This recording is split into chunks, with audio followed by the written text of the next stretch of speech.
Today we're reviewing the Hoka Clifton 3. This is a shoe a lot of people has been waiting on.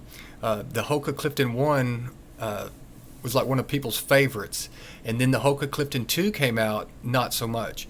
People didn't like the tight toe box or the way it felt. So now that Hoka 1s are basically, you can't find them anywhere. They're not on eBay anymore. They're all sold out. So really, this is what everybody's been waiting for, the Hoka Clifton 3, and they're hoping that it's going to live up to the Clifton 1. So let's start out with the weight. The Hoka Clifton 3 has put on some weight since its predecessor, 9.9 ounces, and this is for a 10.5 men's. So let's take a look at the Clifton 1 was 9 ounces for an 11. This was the 11 model. So about a little over an ounce difference in weight, heavier. And just for example, you could look at the Tracer, and this is an 11 and it's 8 ounces. So that's a very lightweight shoe. Colors that we're going to be reviewing today is the Medieval Blue Gold Fusion. These aren't in stores yet. I've looked at many stores and ended up having to order them online. I ordered them the same day they came out, and they got in today, which is Thursday, and I think they came out on a Monday. It was July 1st, so about 4 days. So they shipped them really quick. So let's go ahead and take a look at the shoe itself. Okay, so here it is. This is the shoe. Now, okay, number one, look at the shoe strings. They use flat shoe strings. These shoe strings won't come undone like the round ones. So awesome job. On the original ones, they had the round shoe strings, which constantly for me came undone. Great job. The colors, I think they did great on their colors. I like this color. It's bright. Always like the bright shoes. So the colors are great. You'll see, now we're talking about this is over 1 ounce heavier, and why is that? Well, one you can see, and some people like this, some people don't. I don't have any problems with it. The tongue, see how it's more of a material tongue. The other one was just a flat piece of a material. This is like a padded tongue in here, which some people love it, some people may not. I like it. The back here in the back, about the same. It really cups your foot and your heel right here, if you can see it. And so some shoes you feel like maybe your heel's coming out. This doesn't. You see how it kind of comes in and cups your heel, so that feels great. The cushion, this is, like I said, it's the same as the Clifton 1s. I don't know if they actually took the same molds and molded the same one, because you can see down here where they had that real. What the problem I had with the original Cliftons is inside here. See this texture. Dirt would get caught in there and be extremely hard to get it out. I mean, you can't feel it. It looks like they changed it, though. They may have changed it. But the sole material itself is the cushy. If you like the cushy Clifton 1s, I mean, you will like these. And to me, that's the whole selling point of these shoes. I mean, you can go down to Ross or Academy or a Skechers, and you're not going to get this much cushion and this type of cushiony shoe. There's nowhere sells them. You can't get it. Hoka has the market cornered on that. So, and it's an awesome shoe. I love this material, actually.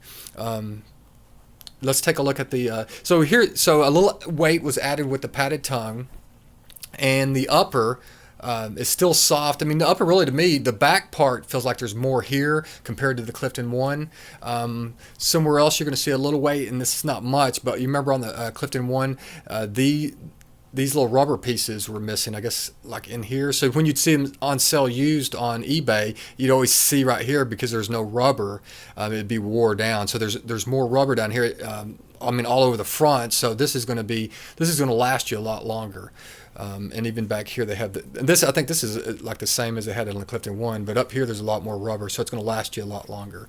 And that's probably where a little bit of the weight came from.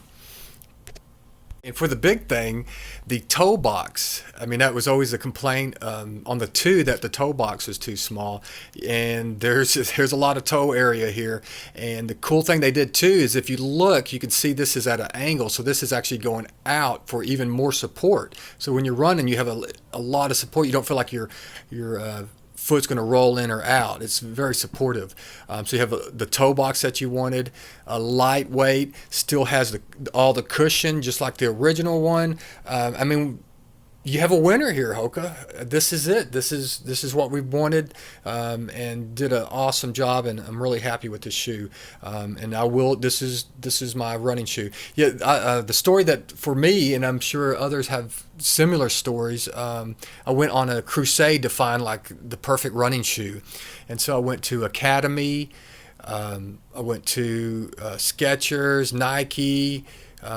You name it, you name the store, and I've probably been there and tried on like every shoe they've had for like running shoes, like Run On, Luke's Locker. I've tried them all, and you can see from some of the other reviews I've done. But this, out of all those 60, 70 pairs of shoes, maybe that I've tried on and tested, it comes down to the Clifton 1, which I love, and now I even love the Clifton 3 better. So this is at the pinnacle. This is the shoe, in my opinion, the best running shoe.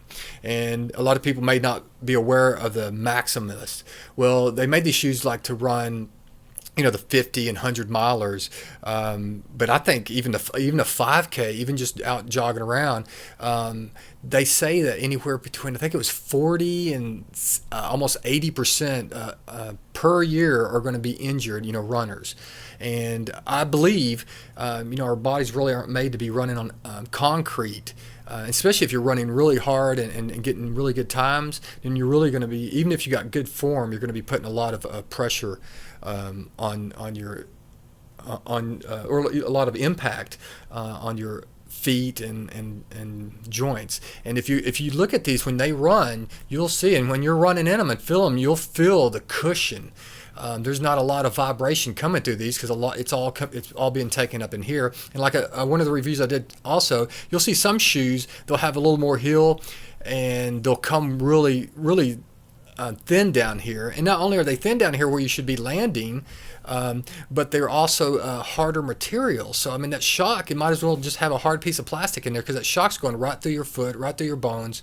And I just think this is just a great shoe to keep from injuries also. And one last thing to talk about for this shoe is the price, $130. Some people, here's the invoice right there, $130. Some people, and that's free shipping. Some people don't like the price. They say, "Oh, that's a little high." But I mean, think about it. This, if running is your hobby, something you like to do, I mean, $130 is a drop in the bucket. Look at those people who ride those carbon fiber bicycles and just one wheel, like $1,000 or something. It's outrageous. And runners have it made. Put some shorts on and a pair of shoes and some socks and a shirt, and you're good to go.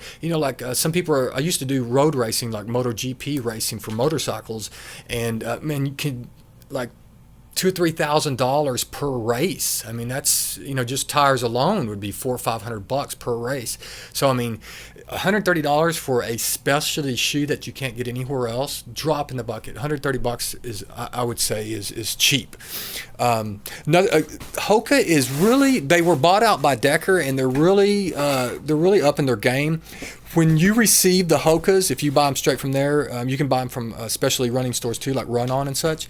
But if you bought them straight from their website, I purchased these in the morning, they shipped them that afternoon, and they would send me updates showing the shipping. Also, this is a company that does such a great job. If you don't like the shoe, the color, the feel, you can run in them for 30 days, and if you don't like them, peel the sticker off, and they send it with you. You don't have to call them and get an RMA. Peel it off, stick it on the box, and pop it in the mail, and it'll ship back. They'll credit you, and then if you can buy something else or buy a different shoe. Awesome company. They're doing a great job. I'm really proud of them. Okay, we're gonna give you a trivia question, and then we're gonna give you a bonus tip.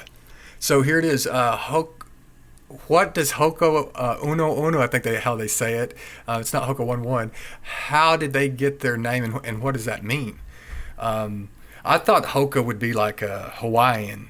That's just what came to my mind, like these shoes are made in Hawaii. But I looked it up, and the shoes are actually made from a French manufacturing company, and Hoka Ona actually means flying over the earth. Flying over the earth. So that's a pretty cool name. And it was actually two French guys, Nicholas and John Luc. They were Solomon employees, and then they went off and started their own shoe company, running shoe company, which is amazing. And then they were bought out by Decker Outdoors, and the rest is history. So they're doing really awesome with their shoes. So we're going to give you one last bonus tidbit here about running form. The bonus tip is running form. So if you're running and you're trying to get faster, one of the biggest things that you have to work on, and there's no way around it unless you just naturally got good running form, is your running form. If you don't work on your running form, you'll start getting injuries, and you'll just kind of top out and you won't be able to go any further. And so whenever you go in to have a gait analyst, that's what they look at, your running form, to see where you can save energy. One of the biggest things that most people are aware of is they try to, hey, I'm going to go faster, I'm going to go wider, so they'll land way out here, and then they'll land on their heel. So you can imagine all that shock going right up through your body. The way that they show the proper way to land is land underneath yourself. So you can almost think about like doing marching. One of the things that I've watched a lot of videos, and I went out and tried a lot of the stuff, but I think one of the things that kind of got me, that I tested, and it seemed like it was helpful, is so like if you're standing there, think of like this muscle right in here. This is one of your muscles, a good muscle to run with. Just think about just lifting that up. Don't think about your leg or anywhere else. Just think about, hey, I'm just going to lift up my leg like this. That's all you're going to think about. Just think about this muscle and lifting up, and just let it naturally drop. And look where it's going to naturally drop underneath you, and usually more on your forefront. So that's a good way just to practice. Just practice kind of lifting your legs up. Don't think about this down here, how your foot's landing and everything. Just think about this and just let it land just however it lands. And it will. It's pretty interesting. It'll just naturally land, I think, like it's supposed to. So test on that. Another thing that you want to think about is when you're running, you don't want to be trying to go out like this.